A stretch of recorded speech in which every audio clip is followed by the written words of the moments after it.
Как медиа заработать больше?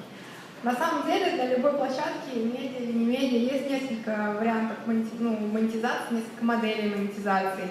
Для медиа это в первую очередь какой-то платный контент, если у вас хороший контент и много пользователей. И вот как одна из моделей монетизации это вот реклама на площадке. Мне, кстати, было очень приятно, тут, по-моему, вот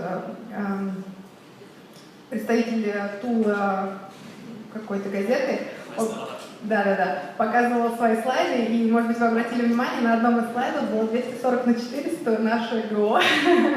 Было очень приятно увидеть нашу работу.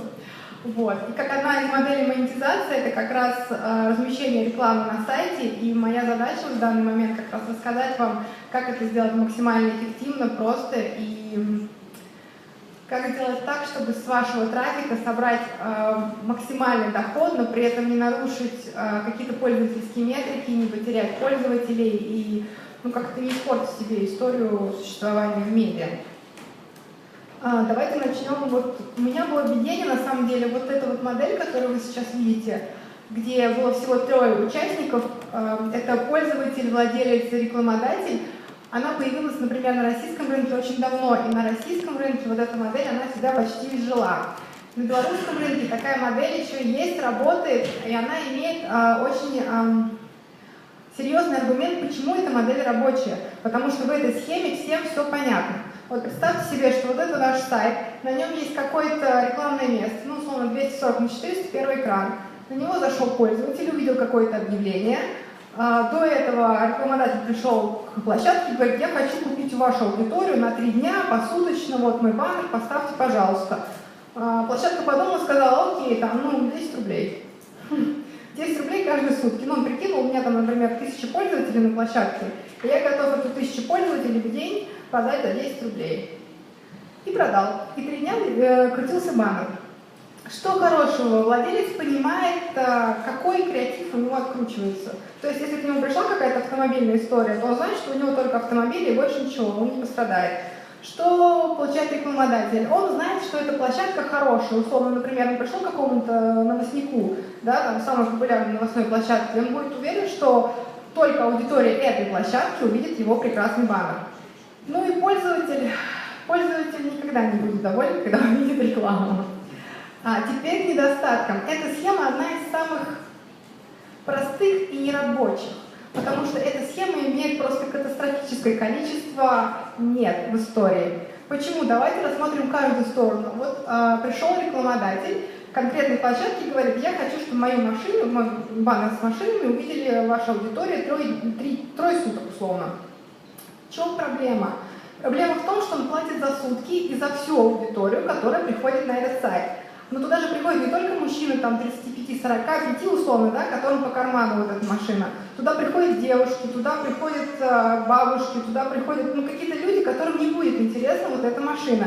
Или если это какая-то история с косметикой, например, мужчинам совершенно неинтересно это смотреть. Получается, что ты оплатил где-то 50% аудитории, которая, в общем-то, не твоя. И ты просто слил часть бюджета. Что происходит с пользователем? Представляете себе, приходит мужчина 30-45, который недавно искал холодильник, который хочет купить машину и видит купить красную помаду. Хорошо, если он в данный момент ищет какой-то презент своей жене, может еще заинтересоваться. Но во все остальные случаи он будет очень раздражен. Потому что эта реклама, она везде, она тут, там, на всех сайтах, исследовать помады, зачем они? Помады в лучшем случае, если он видит что-то такое, совсем неприятное, какие-то средства гигиены, я не знаю, такое. То есть мы раздражаем пользователя, мы сливаем бюджет рекламодателя. Что происходит с владельцем? Если у площадки, новостной, например, или хороший, есть достойный конкурент, то я возьму как пользователь и пойду поищу эту же новость, эту же информацию на другой площадке. И площадка потеряет своего пользователя в один раз, второй раз, третий раз я просто стану постоянным ядром пользователей другой площадки, и все. Это тоже определенный минус всей этой истории. Модель, в принципе, модель монетизации вот такая, она, в принципе, рабочая. Она существует, она отрабатывает, но она явно проигрышная для всех сторон, для всех, кто участвует в этой сделке. Поэтому российский рынок, он немного шагнул дальше, и мы пришли к такой истории. Представляете, у вас действительно хорошая площадка, ну, действительно хорошая. И помимо рекламодателя, который хочет открутить у вас историю с BMW, пришел еще Аэрофлот, который хочет тоже у вас откручиваться. Что происходит? Вам надо как-то два кода поставить в одно и то же место. Сейчас это площадки выкручиваются так, что делают свою какую-то крутилку и потом просто ранжируют трафик. Опять же, они ранжируют этот трафик без каких-то таргетингов. То есть, условно, 50 на 50 в лучшем случае делят. Опять же, твои объявления Аэрофлота могут увидеть и те, у кого и денег-то нет на эти билеты, и никто никуда не собирается, кому это неинтересно. Или наоборот, кто будет очень раздражен, потому что у него нет денег, а очень хочется поехать. Такая же история с BMW, вот из первой очереди. В эту же историю добавились сети, рекламные сети. Что такое рекламные сети? Это компания, у которой целый пул рекламодателей, начиная от Аэрофлота, который имеет огромные бюджеты, и заканчивая какой-то маленькой историей, там, локальной, там, не знаю, открылся местный магазинчик, и они тоже хотят, ну, как бы, рассказать о том, что они открылись, что у них там какие-то скидки. Там, конечно, бюджет не как Аэрофлот, но они тоже есть. И в чем прекрасная сеть? Что из-за того, что там очень много рекламодателей, которые хотят разную аудиторию, они могут монетизировать весь трафик на сайте. Они найдут, какое рекламное объявление показать каждому пользователю, насколько бы разные пользователи к вам не ходили.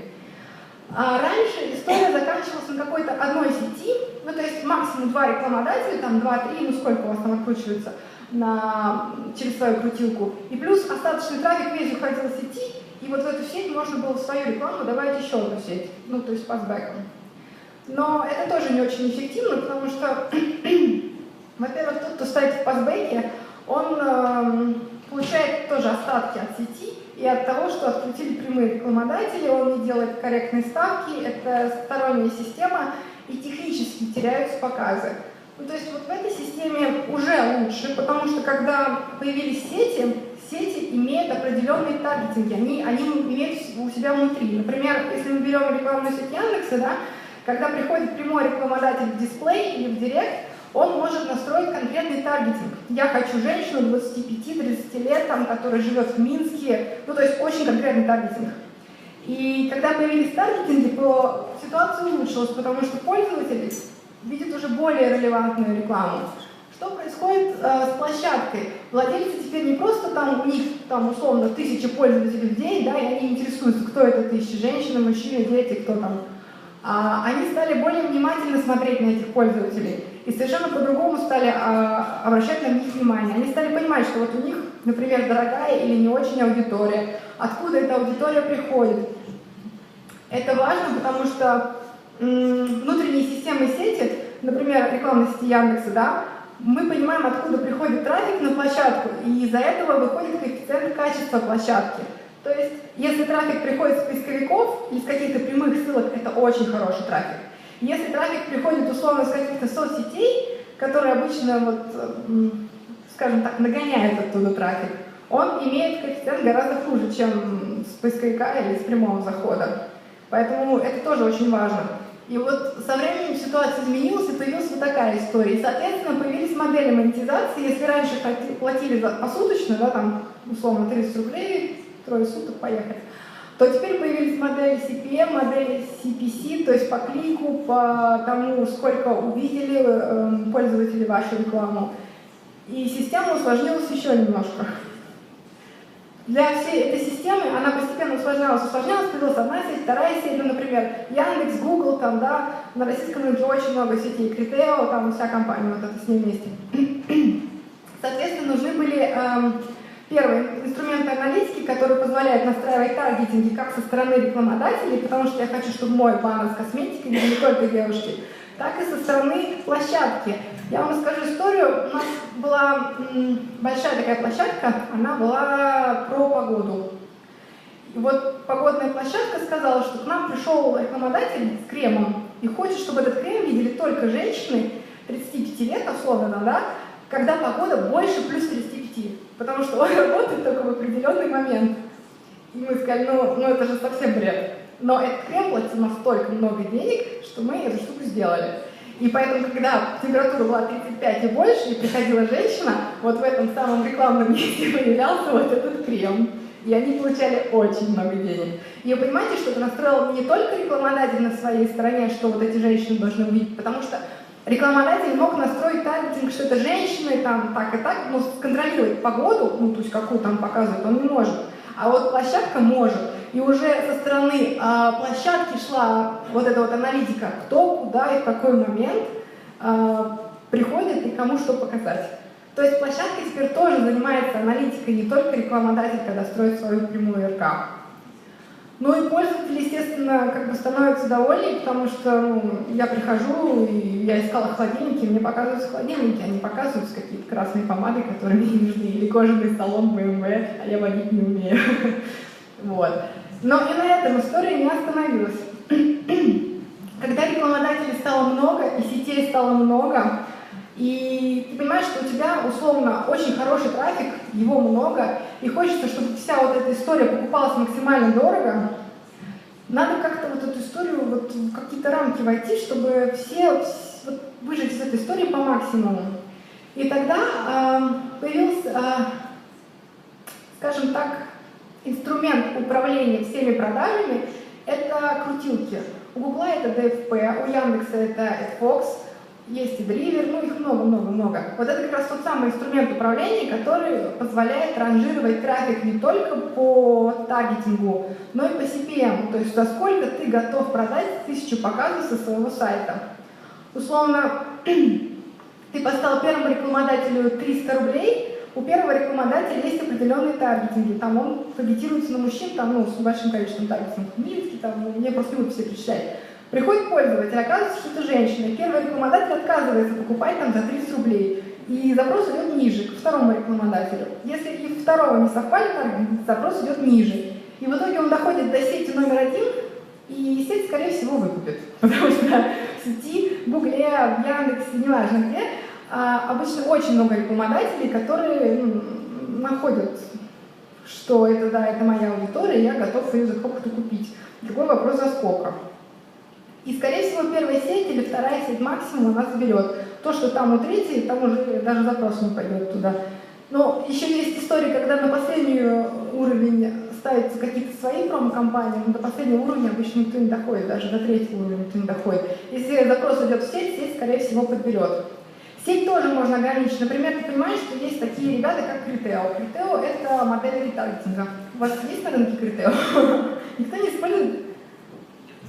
Они есть у вас на рынке, просто, видимо, тут нет коллег, которые используют эту историю. Но, в общем, модель ретаргетинга – это как раз магазины. То есть вы интересовались, условно, кроссовками, а потом эти кроссовки вас преследуют. Это самые дорогие форматы объявлений, которые есть. И ты понимаешь, что вот эту историю ты можешь продать там за 40 рублей, да, а условно Яндексу и Гуглу отдать, ну, не знаю, по 10, окей, потому что у них другая история. И первой сети ты задаешь CPM, если он не проходит CPM, то запрос идет ниже.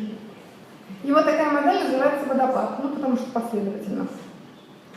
Что происходит здесь? Владельцы продолжают усложнять аналитику, чтобы вот всякие вот эти вот кремы там как-то продать, еще что-то. И история не стоит на месте. Вот этих аналитических штук, которые стоят со стороны, их очень много. Это Яндекс.Метрика, Google Analytics. Когда трафик начал перетекать с веба в мобайл, там появились всякие флури, ну, в общем, много-много от метрика. И история растет. И в итоге на текущий момент можно сделать вот такую историю. Что происходит? Давайте смотреть со стороны площадки пока. Вот у вас есть площадка. У вас много трафика, вы готовы его разделять. Вы понимаете, что мужчины, условно, да, это самые дорогие, самый дорогой сегмент, который у вас есть. Потом идут женщины, потому что там косметическая вот эта вся история, которая покупает достаточно дорого свою аудиторию. И какие-то там еще, не знаю, школьники, ну кто у вас там есть. Это как бы один из вариантов таргетирования по полу и возрасту. Есть по гео. Вы знаете, что минские пользователи, например, они всегда дороже, чем пользователи в Бресте.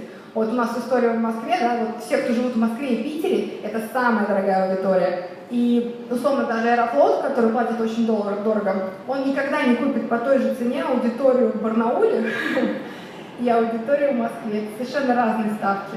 И ничего ты с этим не сделаешь. И такая же штука работает на, как бы, здесь Минск, крупный города Гомель, и все, что поменьше, там будет намного дешевле. И площадки стали формировать определенные сегменты, которые продают рекламе. То есть собрали вот этих самых дорогих пользователей в одну аудиторию, условно мужчин, да, собрали женщин во вторую аудиторию и делают таргетинги уже на конкретные сегменты аудитории. Ну, там, не знаю, Google Analytics, Яндекс.Метрика, вся вот эта история как раз вот про то, чтобы площадка смогла управлять своим трафиком и эффективно его монетизировать. Что происходит вот с этой стороны? К площадке приходит один рекламодатель, второй рекламодатель, он понимает, что игроков много. Чем плох водопад? Что запрос идет поочередно. То есть, условно, первая сетка, которая получила запрос, сделала ставку в 30 рублей и забрала показ. И вы не знаете, сколько готова поставить вторая сетка. Условно, если у вас стоит Яндекс, первая сетка, Яндекс забрал, но вы не знаете, сколько готов заплатить Google, сколько готов заплатить AppNexus какой-то, который у вас тоже есть в этой истории. И рекламодатели, крутилки вынуждены были искать какое-то решение и придумали решение в Google и в Яндекс, условно, они называются по-разному. Вот у нас вот это решение называется динамическая монетизация. Я попозже чуть-чуть расскажу, как это работает. То есть запрос идет одновременно всем. Первой сетке, второй сетке, третьей и, возможно, рекламодателю. Рекламодателю не всегда удобно помещать вот в эту историю, потому что вы как-то гарантировали ему открутку какого-то определенного трафика, поэтому в крутилке обязательно есть уровень гарантии. То есть то, что откручивается в первую очередь, куда в первую очередь идет запрос. Пришел, если тебе нужны женщины, вот первому рекламодателю, а пришел мужчина, тогда можно отправлять запрос вот в эту историю. Система спросила всех участников торгов, все сделали ставки, и показ ушел по самой дорогой цене. Вот, собственно, к вот этой истории все и идет. Площадка формирует сегменты, площадка формирует, как она готова эти сегменты продавать. Но все модели, которые я рассказала перед этим, они все рабочие. Начиная с модели, когда есть рекламодатель, площадка, пользователь, и все это покупается посуточно, не глядя, и заканчивая вот этой сложной конструкцией, которую довольно сложно проконтролировать, потому что для этого нужна хорошая крутилка, и надо ориентироваться, как она работает. Собственно, здесь я сегодня для того, чтобы сказать, что, например, у нас сейчас на белорусском рынке, на российском рынке есть несколько локальных игроков, которые имеют полный стек вот этой истории. То есть есть сторона рекламодателей, целый пул рекламодателей, есть сторона площадок, куда эти рекламодатели могут откручиваться, и площадки могут получить огромное количество трафика и запросов со стороны рекламодателей. Есть инструмент, который позволяет сделать вот эту историю и вот эту историю, то есть метрика, который понимает, кто приходит к вам на сайт, или дает возможность загрузить в себя данные, которые вы собираете со своей площадки, и потом добавить их в крутилку, чтобы сделать таргетинг. То есть вот эта вся история, она доступна нескольким игрокам на рынке РФ, СНГ, максимум 2, максимум 3, ладно, окей, 3. В каждой локальной области, вот этой, в метрике, в аналитике, в крутилке, есть много таких своих игроков, которые делают хорошие интерфейсы, делают хорошие таргетинги, но они делают конкретную штуку, вот, например, запилили крутилку, да, и работают над этой крутилкой, она может многое. Но когда ты в эту крутилку помещаешь какую-то стороннюю сеть, условно гугловскую, яндексовую, все равно это чужеродная крутилка, и все равно технические потери, они будут. Хочешь ты этого или не хочешь. Итак, почему Яндекс? Мою задачу не ходит сейчас пропиарить нашу компанию. Она довольно хорошо пропиарена. Просто когда мы перейдем к проблемам, которые сталкивается площадка, пытаясь монетизироваться именно рекламой, оно вот упрется именно вот в эту историю. Во-первых, наша сеть, рекламная сеть Яндекса, она очень качественная. Многие жалуются, что проверка видимости рекламной сети Яндекса, она 2 секунды у РТБ и 50% баннера. Хотя по стандартам АЯП, например, это 1 секунда и 50% баннера. Но ставя такую вот проверку не менее 2 секунд, мы гарантируем, что пользователь точно увидел рекламу и, скорее всего, сделал клик. Получается, что вот это объявление, оно дороже, чем если бы пользователь промахнул, а мы засчитали показ. Мы проверяем внутри себя своими роботами некачественные клики, то есть мы отслеживаем конверсию каждого конкретного рекламного места. У нас очень хорошая модерация. потому что Яндекс в своих договорах мы прописываем прям, что мы являемся рекламораспространителем, и мы отвечаем за то, что показываем на вашей площадке. Мы несем ответственность, мы платим штрафы. Поэтому наша реклама, она всегда соответствует законодательству той страны, в которой она показывается. По поводу дохода. Во-первых, вот как я рассказала раньше, благодаря тому, что у нас очень хорошая проверка видимости, эти объявления дорогие, клики дороже. У нас самая большая база рекламодателей, то есть какая бы аудитория ни была у вашей площадки, мы обязательно найдем для нее рекламодателя, которому будет интересен именно ваш пользователь. У нас филл-рейт на бай-рынке 95-98%. И это как бы проверенная информация, площадки бай-рынка, они монетизируются Яндексом, вот прям показатели при этом. Ну и, соответственно, исходя из всех вышеперечисленных пунктов, CPM у нас довольно большие. Я знаю прецеденты, что площадки жаловались, что CPM у нас маленькие. Есть тут одна подводная история. Вот на площадку приходят прямые рекламодатели, да, и говорят, я хочу забрать, ну, либо посуточно, там, да, либо с каким-то таргетингом вашу аудиторию. Они забирают, и остается остаточный трафик. Что такое остаточный трафик? Это, может быть, 90% ваших пользователей, да, про которые мы что-то знаем, а может быть 10%, которые не подошли по таргетингам прямому рекламодателю. Соответственно, мы можем что-то не знать. Мы можем знать, что это женщина, да, но где она живет, Минск, не Минск, чем она там интересовалась, уже меньше. И вот в любом другом случае, когда ставка была бы 100 рублей, тут мы поставим 50, ну, потому что мы не знаем, соответствует она запросу рекламодателя или нет. Вот эта вот история с остаточным трафиком, она очень важная. Вы когда монетизируете остаток трафика, вы, пожалуйста, делайте скидку на это, что если вы поставили нас first look, то есть первый показ прям, это была бы совсем другая ставка. Что дальше? У нас есть, я знаю, что у нас сейчас на бай-рынке большая проблема, онлайн-магазины нельзя показывать. И все очень хотят это дело заблокировать. Это дело можно заблокировать. У нас есть блокировки, ты берешь и прям скопом вот эти все домены, которые сейчас являются онлайн-магазинами, помещаешь в блокировку директа и выключаешь категорию онлайн-магазинов. Медики. Но мы стараемся допилить эту историю автоматически, подтягивать вот это. Просто у вас нет такого ресурса, откуда прям вот можно было оперативно онлайн получать информацию об обновлениях вот этих списка онлайн-магазинов. Поэтому наши разработчики говорят, мы, конечно, допилим, а что, а вдруг они возьмут и другой ресурс повесят, очень удобная штука. Но факт то, что это можно взять и вот прям заблокировать всю эту историю спокойно. У нас есть несколько стратегий монетизации, можно разделить рандомный трафик 50 на 50, можно поставить порог CPM, сказать, что рекламная сеть, например, дешевле, там, условно, 10 рублей не покупает. Но вы будьте осторожны с этой стратегией, потому что когда вы ставите какой-то порог CPM, блоку, вы понимаете, что это не средний CPM, это стартовая цена входа в аукцион. То есть от 10 рублей, условно, которые вы поставили, от него начинаются ставки. И чем выше вы ставите ставку, тем больше рекламодателей вы оставляете внизу, которые вообще не принимают участие в этой истории. Поэтому вот это очень опасная стратегия, с ней надо аккуратно. Еще у нас есть поддержка, поддержка есть у рекламной сети Яндекс, есть поддержка от Фокса, которая очень оперативно отвечает и помогает по всем вопросам. И такого нет, по-моему, ни у кого сейчас совсем. Собственно, теперь немножко про рекламную сеть. Если мы вернемся вот в эту историю, вот эту сложную концепцию, на которой мы остановились, когда рассматривали модель монетизации, и представим, что одна из вот этих сетей, которая у вас подключена, это рекламная сеть Яндекса.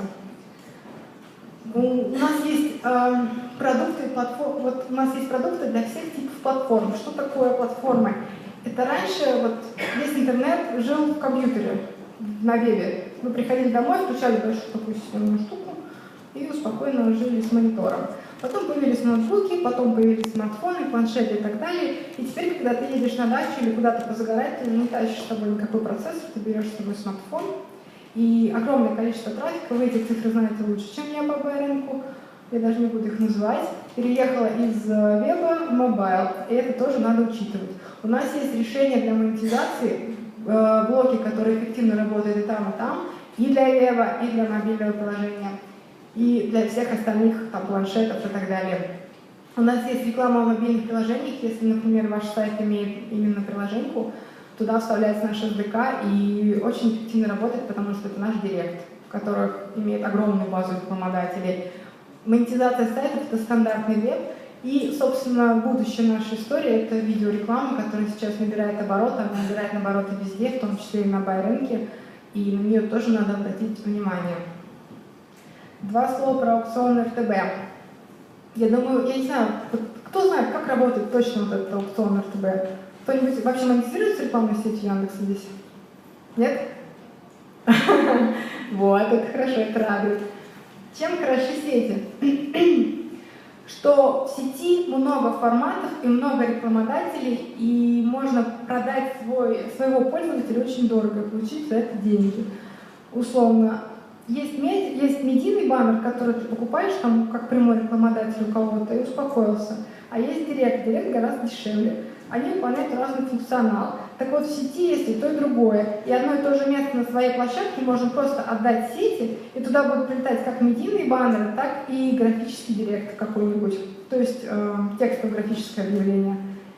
И при этом еще поставить ставку. Что происходит? Приходит пользователь, идет запрос в сеть, все рекламодатели поставили какие-то ставки, какой-то победил, и его объявление как раз показывается на сайте. Помимо нашего директа и дисплея, который есть у Яндекса, есть еще сторонний монетизатор, это как раз DSP. Я знаю, что существует история, будто DSP — это иностранный трафик. Это не так.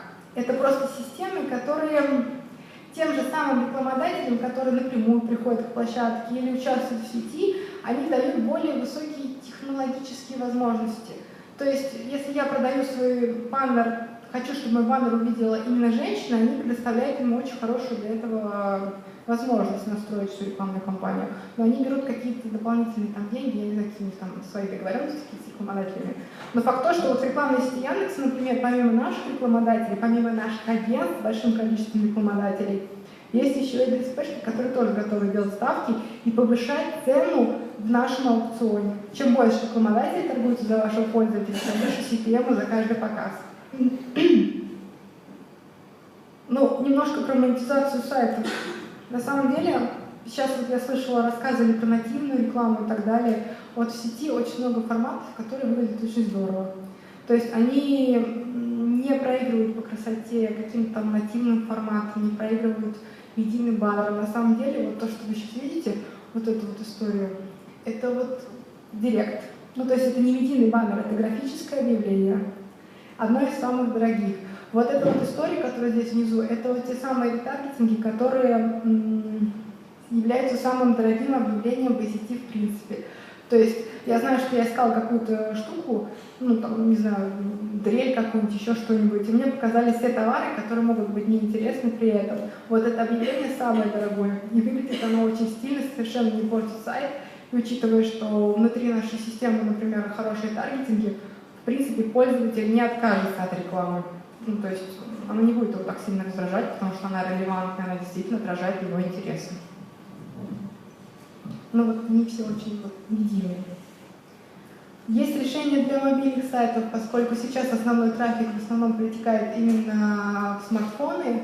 У нас есть вот такие красивые объявления, как маленькие, чтобы все же зависит от контента. Если реклама не помещается туда, то можно поставить что-нибудь маленькое, аккуратненькое, так и большое. Соответственно, у большого выше CTR, выше CPM, с него выше доход. Ну и просто не все не каждая верстка позволяет такую историю сделать.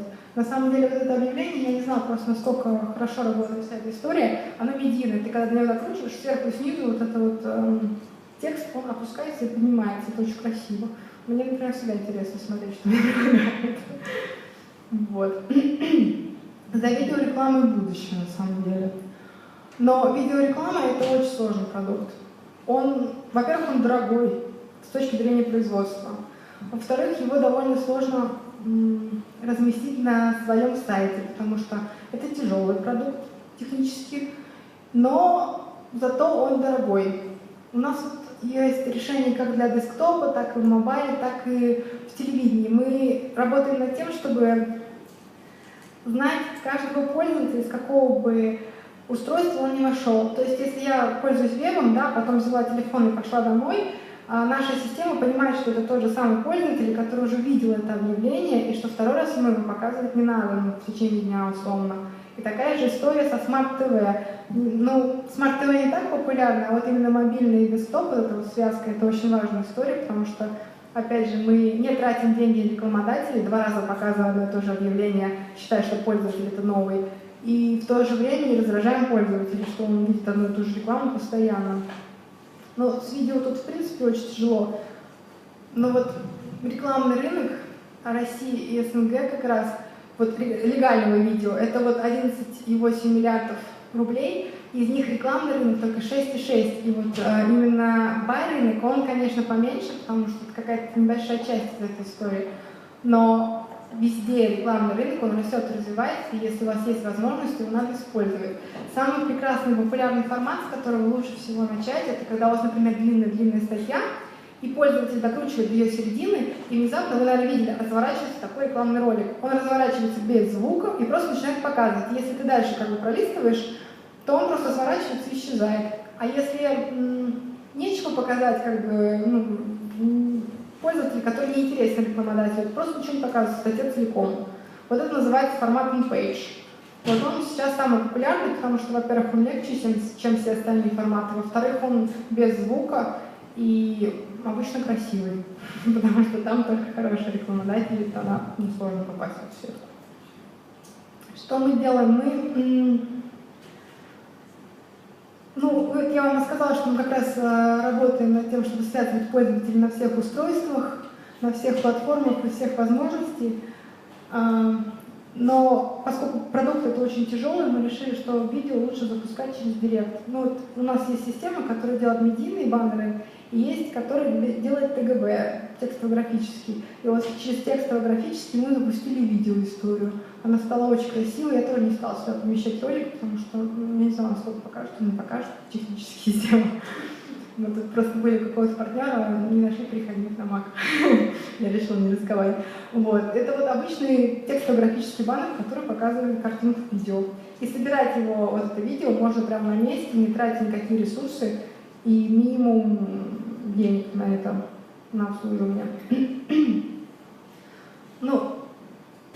Сразу к концу, что вся видеореклама, которая у нас есть, из-за того, что мы понимаем, что пользователь, который пользовался вебом, взял смартфон и пошел, что это тот же самый пользователь, чтобы он не видел несколько раз одно и то же объявление и все остальное, у нас тут есть ряд ограничений, когда ты создаешь эти видеоистории. Поэтому система работает очень хорошо. Но с видеорынком, конечно, тяжелее. Я вам тут все, собственно, все рассказала. Реклама в приложениях. У кого-нибудь тут есть рекламные приложения? То есть не рекламные приложения, а приложения своих сайтов, например, мобильные приложения. Но эта история ожидает любой рынок, потому что поскольку все пользователи, вообще все перетекают именно в смартфоны, ты хочешь не хочешь, либо сделаешь себе адаптивную верстку у своего сайта, либо ты сделаешь к нему приложение. И вот когда в какой-то момент у вас оно появится, например, в Яндексе есть тот же самый Директ, который можно собрать так, как тебе нравится. То есть если нативную рекламу собрать, она будет абсолютно вписываться в контент, опять же, не возражая пользователя, и показывать только релевантные, интересные ему объявления. У нас есть абсолютно все форматы баннеров, как вот полноэкранная история, так и именно native, вот на первой картинке. Возвращаемся вот в эту историю. Почему, собственно, я начала с такого дальнего конца? Потому что у Яндекса есть решение, как настроить всю эту систему, полностью используя наши технологии. Потому что можно использовать контекстную рекламу, можно использовать медийную рекламу, можно делать закупки. У нас есть системы, которые позволяют именно это делать. То есть у нас есть крутилка AdFox, внутри которой происходят все виды продаж, какие вообще возможно организовать на сайте. К чему я призываю, что продавать просто аудиторию это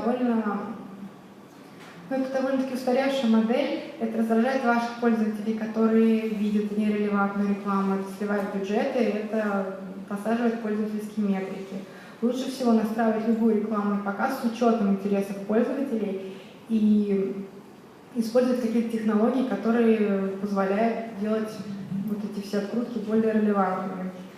Вот история с AdFox позволяет настроить динамическую монетизацию вот именно в таком формате, который я вам рассказывала немножко раньше. То есть у вас есть какие-то рекламодатели, которые откручиваются по гарантии, и есть сети, какие-то рекламодатели, которые вы готовы сделать предложение, скажем так. Все поторговали, сделали самую высокую ставку. Это называется динамическая монетизация. AdFocus — это платформа именно управления рекламой. Рекламная сеть Яндекса — это возможность площадки разместить у себя рекламные коды и на этом заработать. Дисплей и медийка, дисплей и директ — это сервисы, куда ты приходишь и заводишь себе рекламные кампании как прямой рекламодатель. В Беларуси сейчас с этим небольшая проблема. У нас есть селлеры, которые работают и для площадок, и для прямых рекламодателей, но вот с Нового года мы как раз очень хотим запустить наш офис, который у нас есть, и возможность работать с Яндексом напрямую. И вся наша поддержка тоже будет напрямую, и договоры будут напрямую. Поэтому, если вы все-таки решитесь монетизировать именно этой историей, это будет максимально легко и просто. Ну, те, кто монетизируется рекламной сетью Яндекса, тут их, правда, не так много, но я расскажу. Самое главное — это проводить эксперименты. Вот у нас есть сервисы Яндекса, да, Яндекс.Карты, Яндекс такси, Яндекс, еще что-то. Ну, у нас много всяких сервисов, погода, телепрограмма. В Яндексе нет людей, которые точно знают, что если мы поставим этот блок на вот это место, он принесет максимум денег. Мы все методом проб и ошибок проверяем разные форматы на разных местах и приходим к тому, что вот с этим надо использовать вот этот формат, именно здесь он приносит максимально денег. Поэтому если вы используете рекламную сеть Яндекса, обязательно экспериментируйте с этой историей. Обязательно используйте футеры и новые какие-то продукты, которые выходят. Ну и еще очень хорошо, если вы включите блок, в котором будет несколько форматов. То есть это позволит большему количеству рекламодателей принять участие в аукционе и разогреть ставки. Что интересно будет медиа? Помните, мы с вами рассматривали вот эту сложную систему монетизации, и там была вот эта вот аналитика, когда ты собираешь сегменты и так далее. Вот Яндекс.Метрика, она очень полезная штука, потому что вы точно можете посмотреть, какие пользователи ходят к вам на сайт. И у нас есть возможность отследить кросс-девайсные настройки. То есть пользователь, который зашел несколько раз на сайт с разных устройств, мы понимаем, что это один и тот же пользователь. И благодаря этому вы будете понимать, сколько реальных пользователей заходят на ваш сайт. У нас сейчас появилась возможность в один клик. Вот если редактор выпускает какую-то статью и очень хочет отследить как можно быстрее, что там с ней происходит, сколько зашло, сколько прочитало, какая глубина просмотра и так далее, это можно сделать сейчас в один клик. Ну и всю остальную аналитику там на новостных сайтах, например, как работает контент, что делает пользователь, откуда пришел, куда ушел, куда смотрел, глубину просмотра и так далее, метрики тоже можно посмотреть. Сколько визитов и всякие разные дополнительные настройки, которые нужны именно вам, метрики тоже есть. Это очень хороший инструмент для работы, который позволит очень внимательно отслеживать все телодвижения пользователей на своей площадке. Мы вот вчера, буквально накануне, проводили большую-большую конференцию у нас в Москве и беседовали как раз с медиаиздателями, и нам было очень интересно, что их вот прямо сейчас волнует. Ровно до этого, за месяц, мы провели небольшой опрос, побеседовали со всеми, кем только можно, вот, что как раз сейчас больше всего интересует пользователей по поводу рекламы. Ну, там выросла вот такая вот история, но давайте посмотрим на топ-5. Первое место занимает история, что очень много пользователей ставят блокировщик рекламы. Знаете, почему они это делают? Не потому, что их раздражает реклама, их раздражает некачественная реклама. То есть, если я пришел, мальчик, на сайт и вижу какие-то прокладки и памперсы, конечно, это меня очень будет раздражать. Поэтому, когда вы, например, монетизируете свой сайт, обязательно обращайте внимание, какие таргетинги стоят.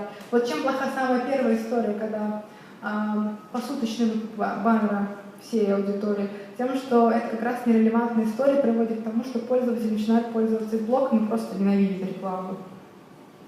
Я знаю, что одна из самых главных проблем, в том числе и на АБ-рынке, что даже когда вы поставили какую-то сеть, вы боитесь, что она не монетизирует весь трафик, который есть. Это неправда.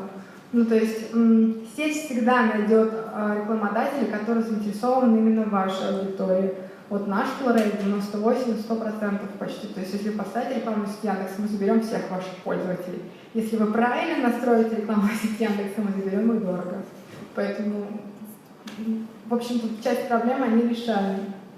Сложность комплексной настройки – это история про то, что интерфейс AdFocus RCA, любая система, она сложная. Вот с точки зрения настройки именно. И если ты решил, например, монетизировать с Гуглом, Яндексом и так далее, то сначала ты потратишь очень много сил, времени и ресурсов, чтобы вот это грамотно все распределить, настроить, чтобы каждый пользователь уходил как можно дорого, как можно дороже и так далее, чтобы все рекламодатели остались довольны. Это правда, это нерешаемо. Google работает на то, чтобы объединить все свои сервисы в один интерфейс, чтобы это было просто и понятно. Мы тоже в эту сторону работаем, но эта история очень не быстрая, потому что каждый сервис, крутилка, там не крутилка, рекламная сеть и так далее, они имеют всяких разных, очень много подисторий, и превратить их в какую-то одну единую довольно-таки непросто. Риск размещения каких-то вот сомнительных рекламных объявлений, как я вам рассказывала, та же рекламная сеть Яндекс несет ответственность за то, что мы показываем. И у нас есть много-много всяких разных фильтров, которые позволяют это все контролировать, в том числе заблокировать как категории, так и бренды, которые вы не хотите показывать. Ну, много всяких историй. Ну, а про таргетинг это просто вот что Google, что Яндекс, у нас есть поисковик, который позволяет собрать профиль пользователя, его куки и, соответственно, показать очень релевантное объявление всей этой истории. То есть то, что действительно пользователю было интересно. Ну, это последний слайд, я очень рада, что вы дожили до конца. Мне печально, конечно, видеть, что не так много народа использует рекламную сеть Яндекса. Нам бы очень хотелось, чтобы вы хотя бы попробовали эту историю, потому что когда пользователи видят релевантное объявление, и вы за это еще получаете деньги, это хорошая история. А настроить мы ее мы поможем. По поводу вот этой истории. Мы очень хотим провести большое-большое мероприятие, которое будет в конце октября, и привести сюда не только рекламную сеть Яндекса, хотя будет здорово, если вы, например, попробуете монетизировать сюда, дайте нам какой-то фидбэк, потому что мы готовы улучшаться и совершенствоваться, делать какие-то специальные кастомные штуки под конкретный рынок, если вы действительно заинтересованы в этом. И вот в конце октября мы как раз хотим сделать большое мероприятие, рассказать там про дополнительные штуки, которые уже вышли в России, но пока еще не пришли на белорусский рынок, потому что это довольно сложно. Самое главное в нашей истории, что когда пользователь приходит на мобильную версию, очень много сайтов не имеют мобильной версии, они даже не имеют адаптивной верстки. Ну, то есть вот эта вот большая штука, она внезапно сужается до такой маленький, там ничего не видно, в общем, просто космос. А если там еще вылезает какое-то рекламное объявление, то совсем все плохо. Оно и не засчитывается, раздражает, ну, в общем, не так хорошо. У нас есть такая штука, как турбостраницы. Это возможность показать какую-то конкретную статью, которую заинтересовался пользователь, не на своем домене, а на домене Яндекса. Она загружается очень быстро. Вот в этой же истории можно добавить рекламный блок и еще с этого деньги получать. Но это довольно сложная штука. Я предлагаю начать с рекламной сети Яндекса. Просто разобраться, как работает аукцион, как вообще работает история с монетизацией. Потому что она правда того стоит. Релевантная реклама – это очень хорошо. Во-первых, пользователь видит хорошие рекомендации, а вы за это еще и будете получать. Ну, история с Дзеном, наверное, все уже слышали, есть такая космическая штука, она правда космическая. Это когда мы вынимаем, какие действительно источники информации вас интересуют, и в браузере Яндекса, в Яндекс.Лончере, в приложении Яндекс.Браузера. Вот после того, как вы открываете браузер, у вас появляется лента рекомендаций, и чем больше вы вот этими рекомендациями пользуетесь, тем более релевантны эти рекомендации становятся. В том числе мы подтягиваем не только российские там, или СНГшные какие-то материалы, это еще и иностранные материалы, если вы, например, читаете какие-то английские газеты и так далее, вот эта штука тоже работает. И эта штука тоже приносит деньги. Вот как раз более подробно, вот и про турбостраницы, и про Дзен мы бы хотели рассказать на этом мероприятии. Мы очень рады вас видеть, более потом, попозже все это разошлем, приглашение и так далее. Вот. Ну, собственно, это вот ближайшее будущее, которое все ждет. Спасибо большое, что вы дожили до конца. Я очень надеюсь, что многие из вас все-таки попробуют рекламу с Яндекса, потому что, если у вас много трафика и все равно вы размещаете на ней рекламу, почему бы не попробовать сеть? Мы действительно монетизируем хорошо. У нас сейчас очень много площадок белорусских, и CPM на этих площадках, и доход с этих площадок, он очень хороший. Я довольна результатом. Спасибо большое.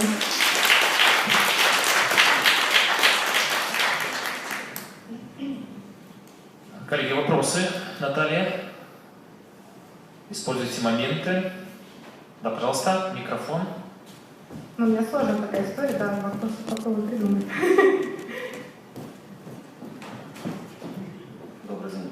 Медиаполесье, Максим Горда, У нас, значит, история с Яндексом такая, что мы отдаем 45% дохода нашему посреднику, не будем называть. Но можно ли работать с Яндексом в Беларуси напрямую и получать 100%? Да, вы знаете, Яндекс сейчас планирует как раз выйти на белорусский рынок полноценной вот этой истории, которую я сказала, и рекламодатель, и площадка. Сейчас и та сторона работает через селлера. Это очень неудобно. Вся основная проблема вот у нас была то, что у нас не было локального офиса, через который можно проводить и документооборот, и все вот это вот заключать. Сейчас этот офис открылся, сейчас мы делаем последние технические доработки. Я надеюсь, что вот с начала Нового года у нас и рекламодатели смогут прийти к нам напрямую в дисплей и в медийку, дисплей и, простите, в директ. И наши площадки тоже смогут приходить к нам и прямо напрямую ставить рекламную сеть Яндекса. Плюс есть такая история, помните, я вам сказала, что есть крутилка, которая позволяет настраивать, там, кому сколько трафика, по какому CPM отдаете. Вот того же Fox есть скидка, если ты монетизируешь с рекламной сетью Яндекса, даешь и зарабатываешь в месяц больше 75 тысяч, ты получаешь от Fox полностью бесплатно. Если ты монетизируешь с рекламной сетью Яндекса и получаешь меньше, то показы, которые забрал Яндекс, они не тарифицируются. 75 тысяч российских, да? Российских. Это белорусских. Сколько белорусских, кстати?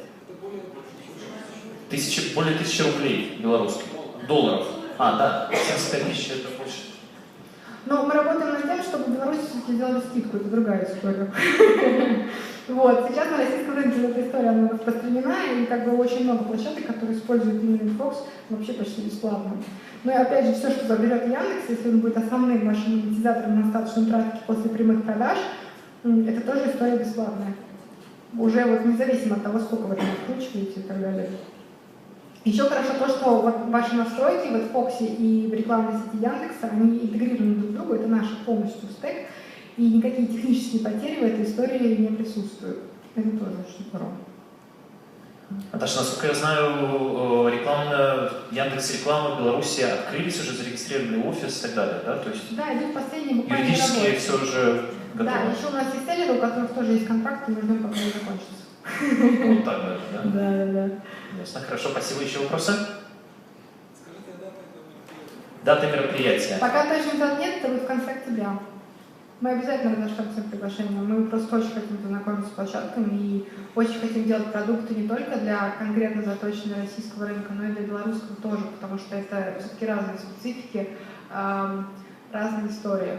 Нам будет очень интересно и получать фидбэк, и если вы начнете пользоваться, мы будем очень стараться вам помочь и в настройках, и вообще разобраться в этой системе.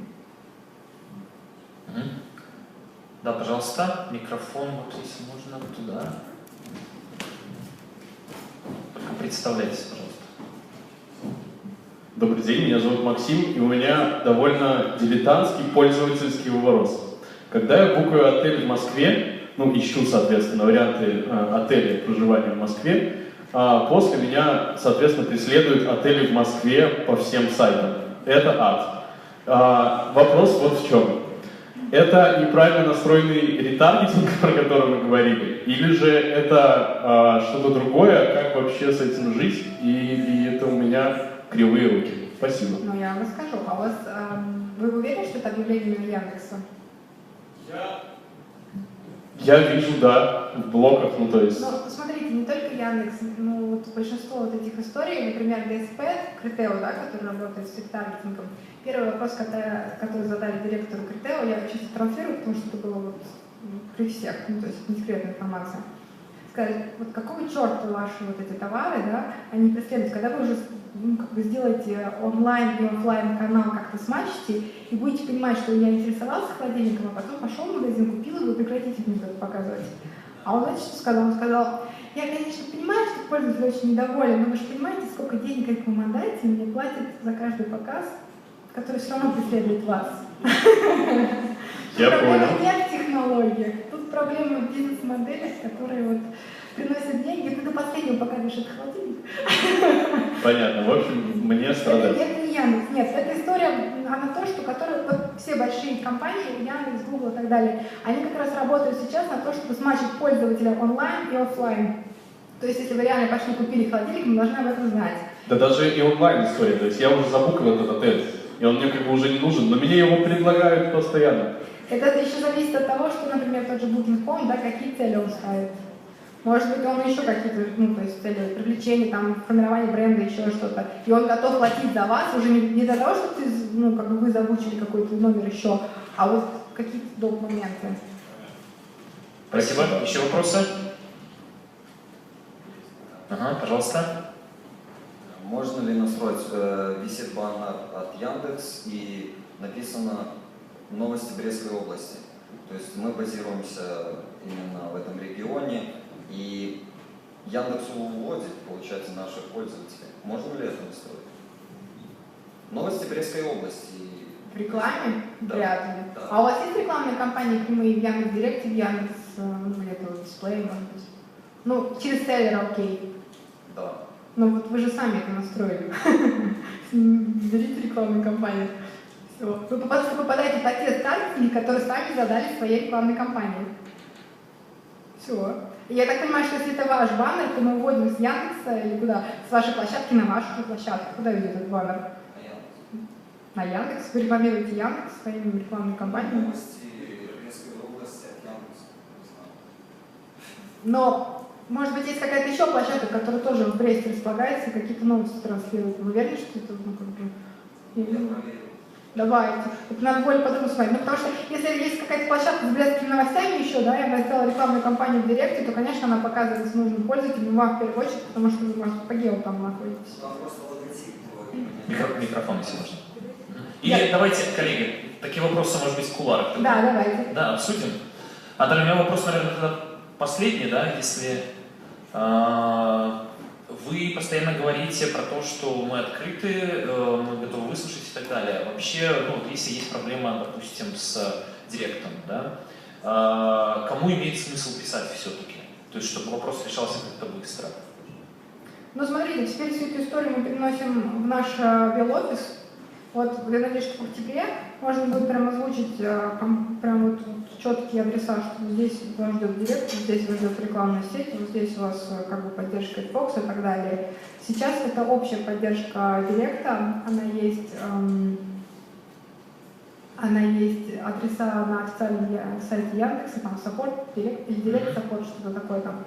Вот, можно писать туда, и те посмотрят. И можно писать селлеру, но я думаю, что селлер не так эффективно, лучше писать напрямую. Вот так. А вот в октябре, надеюсь, что мы прямо озвучим конкретно, что вот есть ваши менеджеры, вот есть ваша поддержка, давайте сюда, давайте пробуйте работать вместе.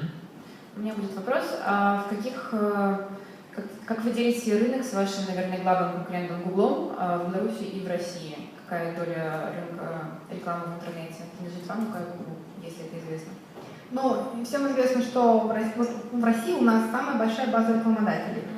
И рекламодатели идут к нам именно потому, что вот есть вот сложная проверка видимости и качества трафика. Вот этот CTR, да, мы действительно обеспечиваем конверсию из-за того, что у нас такие жесткие условия. Как делим рынок, мы очень равноправные, очень равноценные конкуренты. Есть такая штука, как вот мы были на последней презентации Гугла, где они рассказывали про то, что они пытаются все интерфейсы, вот эти сложные интерфейсы, BIM-менеджера там и так далее, DX, собрать в один, и чтобы пользователю было удобно. И наши топовые площадки российские, они сидели вот там и стали задать им вопрос, говорят, а как вот это? Вот просто мы в России используем вот это и вот это. А это история про то, что гугловские технологии, они делаются туда, под американский рынок, обкатываются там, и потом приходят сюда. Они, конечно, совершенствуют какой-то конкретный рынок, но они все равно чужеродные. Тот же Яндекс делает свои технологии прямо здесь, под нашего пользователя, под Беларусь, под Россию, по СНГ, потому что вся вот эта база рекламодателей, все эти площадки, они в основном здесь у нас.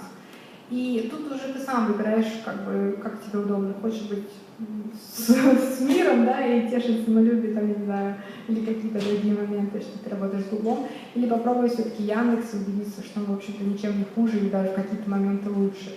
Просто вот сказать, что Яндекс монетизирует лучше, мы не можем. Мы не можем сказать, что Google монетизирует лучше. Мы даже не можем сказать вам, что возьмите вот этот блок, поставьте вот сюда, и это прям панацея, вот именно он, именно там, именно у вас и заработает. Вообще не факт. Потому что даже свои сервисы мы монетизируем методом проб и ошибок. Это правда. Поэтому я говорила о том, что золотое правило монетизации — это именно эксперименты. Ставьте, пробуйте. И вот самое главное — это вот действительно следить, заняться этим вопросом. Спасибо большое. Это была Наталья Кожемякина.